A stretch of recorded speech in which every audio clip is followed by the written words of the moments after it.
হচ্ছে 6.5 ফুট লম্বা পাশ, আর এভাবে 7 ফুট লম্বা। তো বাথরুমটা আসলে আমার খুব ভালো লাগছে, অনেক বড়। তো তারা 2টা কমেন্ট চাইছে, এই জন্য এই জায়গায় আমি লো কমেন্ট সেটিং করব, আর এই জায়গায় হাই কমেন্ট সেটিং করব।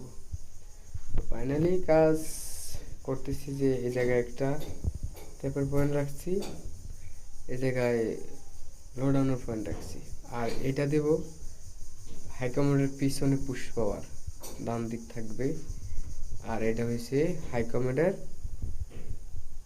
লো ডাউনের পয়েন্ট। আর এটা আমি বাথরুমের ইনলাইন দিচ্ছি, এই জায়গায় আমি এসের গেট বাল্ব ব্যবহার করছি। আসলে এখানে কনসিল স্টোকও দিতে পারতাম, তবে কনসিল স্টোকের ছিদ্রটা একটু ছোট, এই জন্য পানির প্রেশার কম হয়। তা আমি এই বাল্বটাই বেশিরভাগ লাগাই।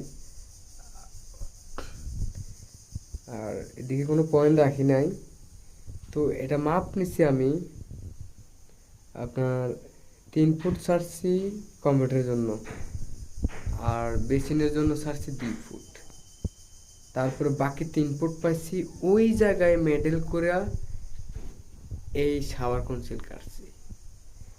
তো ঠান্ডার লাইন ডান দিকে হয়েছে, গরমের লাইন বাম দিকে হয়েছে। আসলে অনেক ক্ষেত্রে কি হয়, মানুষে ওই যে বাম দিকে গরমের লাইন রাখার জন্য অনেক অফসাইড ব্যান্ড অনেক কিছু